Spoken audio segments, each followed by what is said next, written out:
The Nobel Prize in Literature for 2024 is awarded to South Korean author Han Kang. K푸드의 인기가 전 세계를 휩쓸면서 떡볶이나 김밥 같은 대표 한국 분식은 해외에서 불티나게 팔리고 있습니다. 서양 사람들이 한국적인 걸 이렇게 좋아하게 될 줄은 정말 몰랐어요.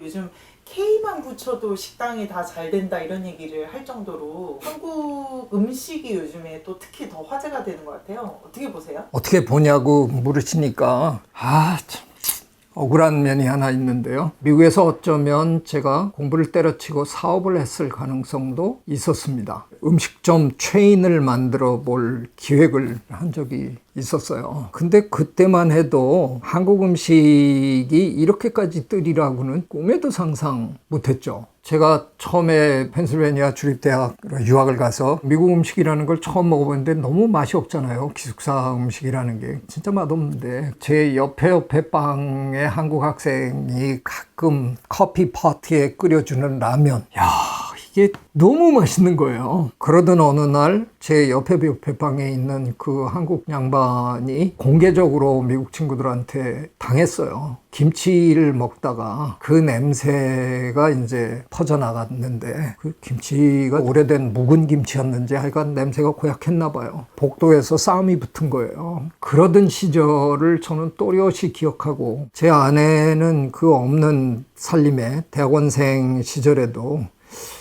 참 이상해요. 사람을 이렇게 초대하는 거를 별로 어렵게 생각을 안 해갖고 제 지도 교수님도 그 좁은 집에다가 초대하고 자기 지도 교수님도 초대하고 그 양반들이 우리 집에 와서 한국 음식을 먹었을 때를 지금도 기억합니다. 전 같은 거 이렇게 붙여놓은 거는 되게 맛있게 먹었고 잡채를 좋아했고요. 근데 이제 김치를 꺼내놓으면 표정들이 참 여러 가지였거든요. 하나 겨우 입에다 넣고 맛보고 맵다 뭐 호들갑 떨고 그게 80년대 초중 얘기입니다. 지금부터 한 30년 전 얘기인데 기억세지감이 이루 말할 수가 없는 거잖아요. 지금은 서양 사람들이 김치를 좋아하는 사람들이 그렇게 많다는 거 아니에요. 그런가 하면 심지어는 학교 앞에 마라탕 집들이 막 우후죽순처럼 생기고 그러던데 저는 냄새만 맡아도 속이 쓰리던데 그걸 그렇게 잘 먹는 걸 이렇게 보면 어쩌면 이 매운맛에 대한 거는 서양 사람들만 변한 게 아니라 동양 사람들도 변한 게 아닌가 그런 생각 듭니다. 전체적으로 점점 더 매운맛에 익숙해지는 방향으로 인간이 변하고 있다 하는 생각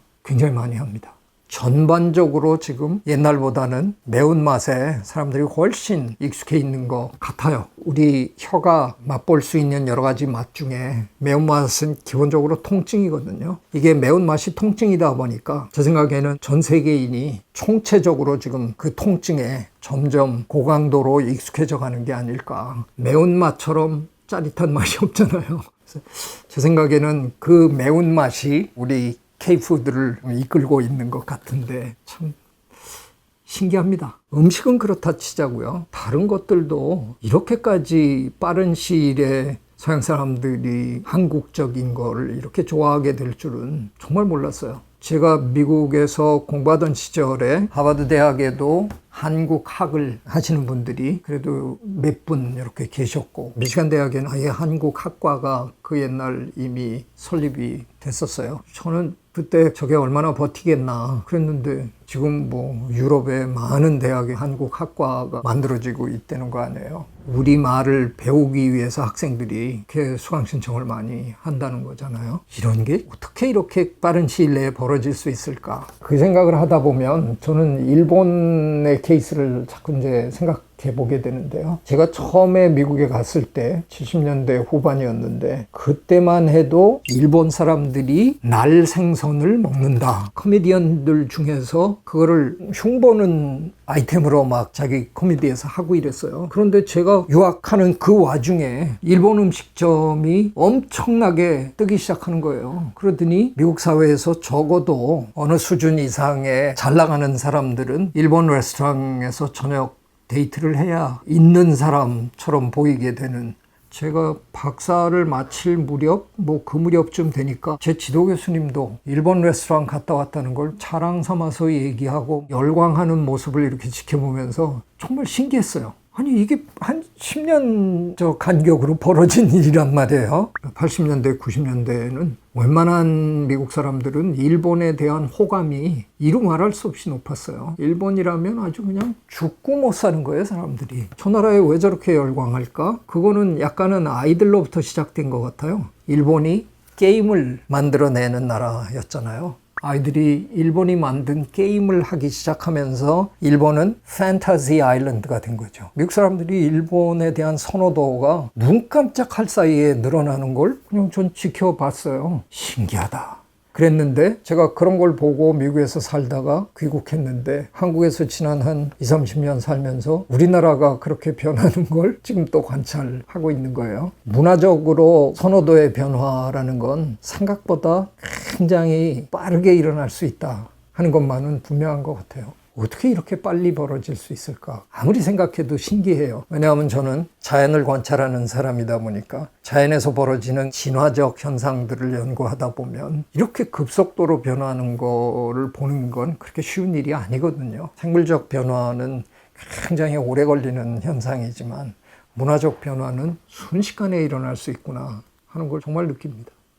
교수님께서 예전에 거품예찬이라고 이렇게 글 쓰시면서 이제 드라마 얘기를 하셨잖아요. 그런 게 이제 우리 OTT나 유튜브를 만나면서 연장선에 생각할 수 있어요. 그게 중국처럼 지금도 국가가 쿼터를 딱 정해줘가지고 무슨 류의 방송은 뭐 어디서 몇 개만 만들고 뭐 이렇게 통제를 해놓으면 거기서 자연 선택이라는 과정이 벌어질 수가 없는 거죠. 자연 선택은 자연에서 벌어지는 그런 진화의 현상 중에 하나이지만 사실은 굉장히 낭비적인 현상이거든요. 엄청나게 많이 태어났다가 번식에 이르는 그 과정에서 어마어마하게 많은 개체들이 사라지고 생존해서 살아남는 강한 일부의 개체들이 또 번식을 하고 그러다 보니까 또 다음 세대에서는 환경에 더 적응을 잘하는 존재들이 태어날 수 있는 가능성이 있고 이래서 진화가 한동안은 일정한 방향으로라도 진보적인 그런 느낌을 줄 정도로 이렇게 변화할 수 있는 건데 통제를 해버리면 그런 발전의 가능성이 적어질 수밖에 없는 거죠. 우리나라는 국영방송까지 덤벼들어가지고 그렇게 드라마를 많이 만들어내더니 그 중에 몇 개가 이제 해외에서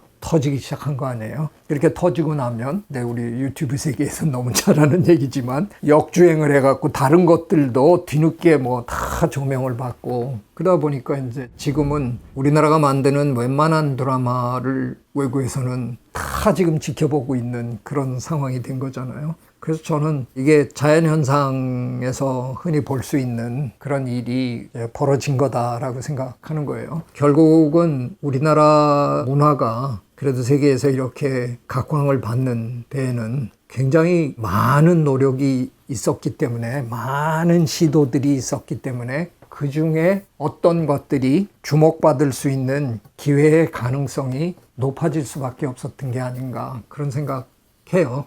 제가 처음 미국에 와서 살 때는 미국의 웬만한 도시에 가면 다 차이나타운이 있었거든요.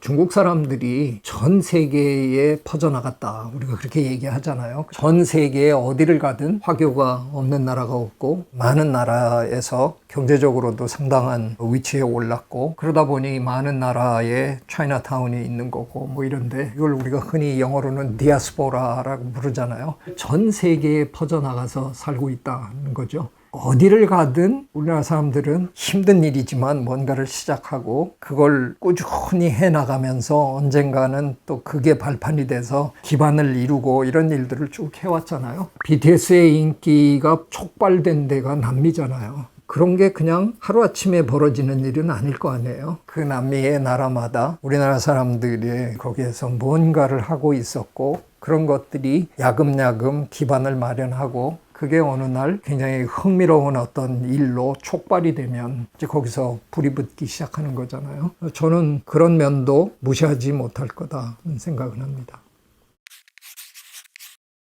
K푸드를 요즘에는 좋아하는 사람이 많은 정도가 아니라요. 해외를 여행하면 요즘 그런 거 느끼는 분들 많으실 텐데요. 우리는 이제 공항을 이렇게 빠져나갈 때 늘 고민이 많으시잖아요. 질문에 내가 대답을 못하면 나 이러다가 입국도 못하는 거 아닌가 뭐 별 걱정을 다 하시는데 요즘 유럽의 많은 공항에 가면 놀라시죠?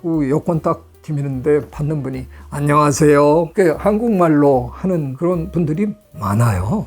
정말 많아요. 비빔밥 좋아해요. 뭐 I love kimchi. 이게 제 생각에는 K푸드가 뭔가 지금 세계적으로 이를 내는 것 같네요. 중요한 건 그 사람들이 맛에만 꽂힌 게 아니라 한국 음식은 건강한 음식이다라는 것까지 꼭 자기네 입으로 설명을 해줍니다. 이건 굉장한 효과가 있다고 생각해요. 그냥 단순히 맛있어서 먹는 게 아니라 맛도 있는데 너네 나라 음식은 건강하기까지 하지 않냐. 네, 제 생각에 K푸드 열풍은 훨씬 막강해지지 않을까. 좋은 일이죠. 좋은 음식 많이 드시고 건강하시기 바랍니다. 구독, 좋아요. I love you.